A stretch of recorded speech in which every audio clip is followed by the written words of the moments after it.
آپ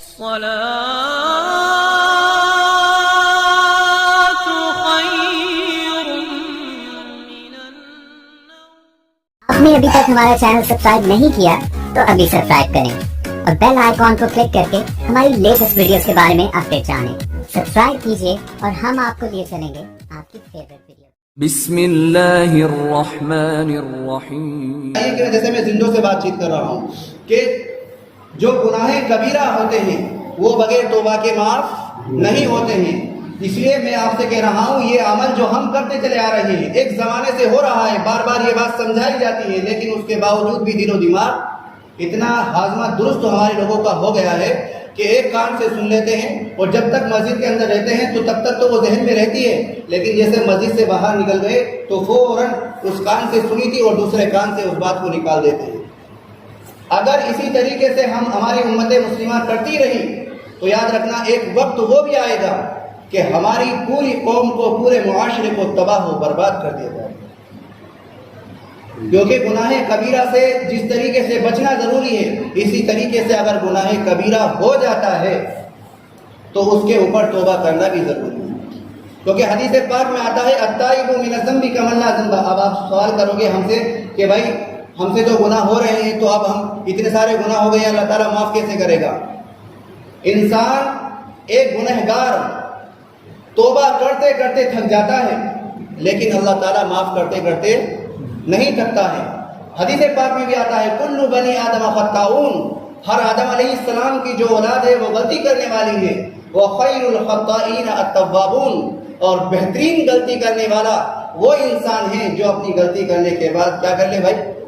توبہ کر لے. اسی کو حدیث پاک میں بیان فرمایا التائب من الذنب کمن لا ذنب له, کہ گناہ سے توبہ کرنے والا شخص وہ ہے کہ جس نے کبھی گناہ ہی نہ کیا ہو. جس طریقے سے ناپاک شخص ہوتا ہے اگر وہ غسل کر لیتا ہے اور اسی طریقے سے اچھے طریقے سے اپنے جسم کو دھو لیتا ہے تو جس طریقے سے اس کا بدن بالکل میل کچیل سے اور اندر کی پاکی سے اور باہر کی پاکی سے بالکل پاک صاف ہو جاتا ہے, ٹھیک اسی طریقے سے اگر کوئی انسان سچے دل سے توبہ کر لیتا ہے تو اللہ تعالیٰ اس کے تمام گناہوں کو معاف کرتا ہے. یہ ایک ہی عمل نہیں ہے, ناجائز کام جو ہم کر رہے ہیں, بے شمار کام اپنے اندر اپنے گریبان میں جھانک کر کے دیکھ لو. ایسے ایسے کام آپ کو ملیں گے کہ جس کا ہم اور آپ لوگ اندازہ بھی نہیں کر سکتے. اس لیے لوگوں ابھی ضرورت ہے, ابھی وقت ہے. اگر آج ہم نے اپنے آپ کو سدھار لیا, اپنی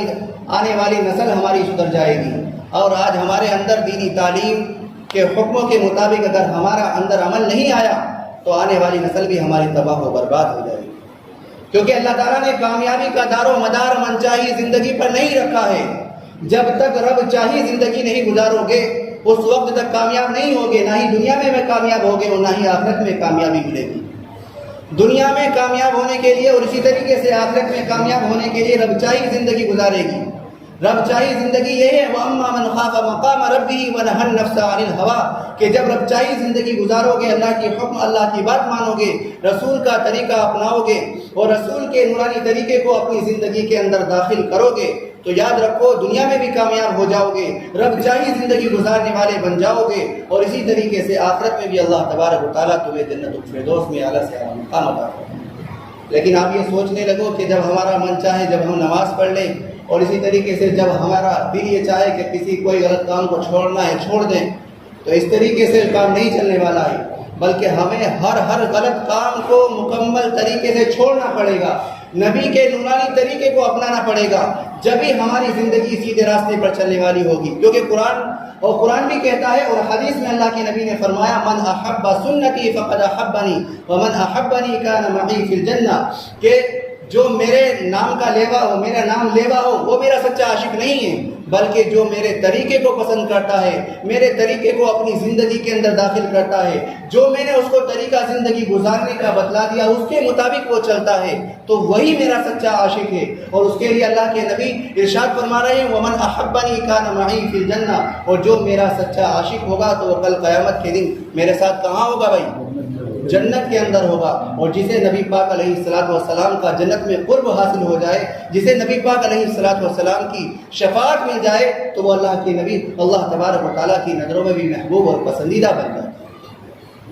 اور جسے اللہ اور اس کے رسول کی محبت حاصل ہو جائے تو اس کی کامیابی میں کوئی شک نہیں۔ تو اس لیے میری آپ لوگوں سے درخواست ہے کہ آپ لوگ جو بھی کام کریں اس کام کو کرنے سے پہلے یہ اس میں جانچ پڑتال کر لیں کہ اس میں ہماری شریعت کیا کہہ رہی ہے، ہمارے اللہ تبارک و تعالیٰ نے کیا فرمان قرآن کریم کے اندر جاری کیا ہے، ہمارے نبی نے اس چیز کے اندر، اس معاملے کے اندر، اس عبادت کے اندر کیا طریقہ بتلایا ہے۔ جب اس کام کو شروع کرنے سے پہلے آپ اس کے اندر شرعی طریقے کو جانو گے، پہچانو گے، پھر اس کے مطابق عمل کرو گے تو اللہ تبارک و تعالیٰ کی طرف سے برکتیں آئیں گی اور تمہارے اس کام میں بھی برکت ہوگی، اور اللہ تبارک و تعالیٰ ہر پریشانی کو تمہیں دور کر دے گا، کیونکہ یہ اللہ تعالیٰ کا وعدہ ہے کہ جو انسان میرے حکموں کے مطابق اور میرے نبی کے نورانی طریقے کے مطابق زندگی گزار کر کے ذرہ برابر بھی ایمان لے کر کے آئے گا تو وہ شخص کو اللہ تبارک و تعالیٰ کہاں نہیں داخل کرے گا بھائی؟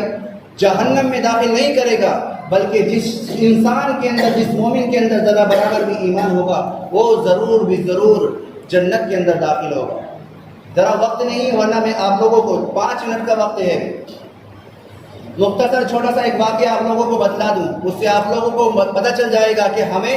اللہ تبارک و تعالیٰ سے حکموں سے کتنی محبت کرنی چاہیے اور کس طریقے سے پیروی کرنی چاہیے، اسی طریقے سے نبی پاک علیہ السلام سے کیسا سچا عشق کرنا چاہیے۔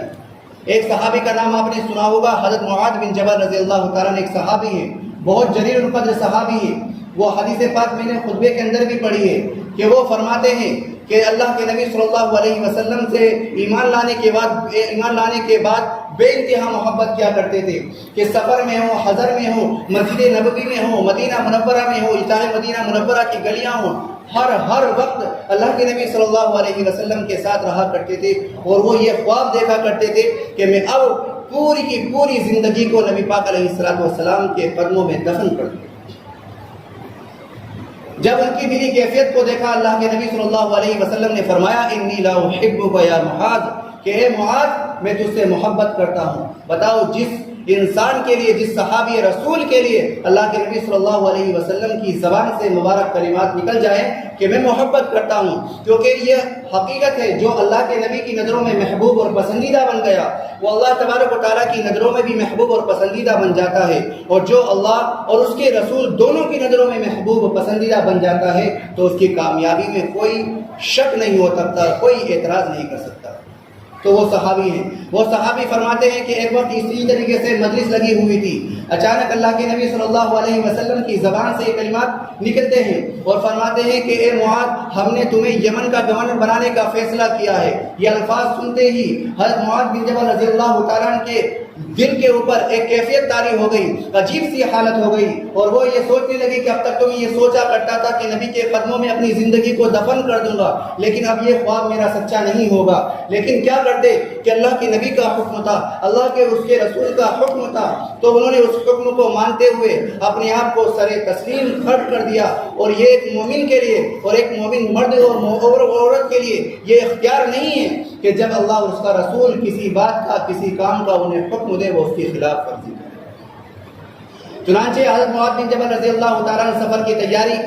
کرنے لگتے ہیں، اور سفر کی تیاری مکمل ہو جاتی ہے۔ پھر اس کے بعد اللہ کے نبی صلی اللہ علیہ وسلم کے پاس مسجد نبوی میں آخری دیدار کے لیے پہنچتے ہیں۔ آخری دیدار کے لیے، آخری ملاقات کے لیے جب پہنچتے ہیں تو اللہ کے نبی صلی اللہ علیہ وسلم خود پیدل چلتے ہیں، حضرت معاذ بن جبل رضی اللہ تعالیٰ عنہ کو سواری پر بٹھاتے ہیں، اور چلتے چلتے ان کو نصیحتیں کر رہے ہیں۔ نصیحتیں کرتے ہوئے اسی درمیان میں ایک ایسا الفاظ اللہ کے نبی صلی اللہ علیہ وسلم کی زبان مبارک سے نکل جاتا ہے کہ اب تک تو حضرت معاذ بن جبل رضی اللہ تعالیٰ صبر و ضبط کا دامن تھامے ہوئے تھے، لیکن جیسے ہی وہ کلمات اللہ کے نبی صلی اللہ علیہ وسلم کی زبان سے سنتے ہیں فوراً پھوٹ کر کے رونے لگتے ہیں، اس قدر روتے ہیں کہ داڑھی مبارک بھی تر ہوتی ہے۔ جانتے ہو آپ وہ کلمات کیا تھے؟ وہ کلمات یہ تھے کہ ہو سکتا ہے معاذ اس سال کے بعد آپ کی اور ہماری ملاقات نہ ہو، اس سال کے بعد آپ کا گزر یا تو ہمارے شہر کے اوپر ہو، یا ہماری قبر کے اوپر ہو، یا ہمارے سامنے سے نہ ہو۔ یہ کلمات تھے، ان کلمات کا سننا تھا کہ حضرت معاذ بن جبل رضی اللہ تعالیٰ پھوٹ کر کے رونے لگے اور کہنے لگے، کیونکہ سمجھ گئے تھے کہ اس کے اندر اللہ کے نبی صلی اللہ علیہ وسلم نے اشارہ دے دیا ہے کہ اب آئندہ سال ہم امید نہیں ہے کہ رک جائیں۔ وہ الگ بات ہے، قدرت نے اگر آگے ہماری عمر بڑھا دی، لیکن جو نبی ہوتا ہے اس کو پہلے ہی اس کی موت کے بارے میں بتلا دیا جاتا ہے۔ تو اس وقت جب ان کی دلی کیفیت، ان کے رونے کی حالت کو اللہ کے نبی نے دیکھا تھا تو اس وقت ارشاد فرمایا تھا ان اول الناس بی یوم القیامت المتقون این کانوا ومن کانوا، کہ اے معاذ بن جبل چند روز زندگی کے لیے جو تم اس سے دور ہو رہا ہے اس پر بے فکر رہے، اس پر فکر مت کر، کل قیامت جو آخرت کی زندگی ہے، جو ہمیشہ ہمیشہ رہنے والی زندگی ہے، اس ہمیشہ ہمیشہ رہنے والی زندگی کے اندر تیرا اور میرا قرب جو ہوگا وہ ایک ساتھ ہے۔ اسی کو اللہ کے نبی نے فرمایا کہ کل قیامت کے دن میرے وہ قریب نہ ہوگا جو میرا نام لینے والا ہو، اور جو میرا نام لیوا ہو وہ قریب نہیں ہوگا، بلکہ اللہ کے نبی نے فرمایا کہ کل قیامت کے دن میرے قریب وہ شخص ہوگا جو جس کی زندگی کے اندر تقویٰ ہوگا، اللہ کے حکموں کے مطابق اس نے زندگی گزاری ہوگی اور نبی کے نورانی طریقے کے مطابق اس نے زندگی گزاری ہوگی، چاہے وہ کہیں کا بھی رہنے والا ہو اور چاہے وہ کسی بھی رنگ و نسل سے تعلق رکھنے والا ہو، کالا ہو گورا ہو، جس کی زندگی کے اندر یہ دو باتیں ہوں گی وہ کل قیامت کے دن اللہ کے نبی صلی اللہ علیہ وسلم کی شفاعت بھی اسے ملے گی، اللہ کے نبی کا اسے قرب بھی ملے گا۔ اسی لیے ہم آخر میں اللہ تعالیٰ سے دعا کریں بھائی کہ اللہ پاک ہم سب کو اپنے نبی پاک علیہ السلام سے سچی عقیدت اور سچی محبت عطا فرمائے، اور جس طریقے سے صحابہ اکرام اپنے پیارے اور لاڈلے حبیب محمد عربی صلی اللہ علیہ وسلم سے محبت کیا کرتے تھے، اسی طریقے کی محبت ہم سب کے دلوں کے اندر اللہ تبارک و تعالیٰ ہماری دلوں کے اندر جمع۔ اللہ پاک جو باتیں کہی گئی ہیں ان سب باتوں پر عمل کرنے کی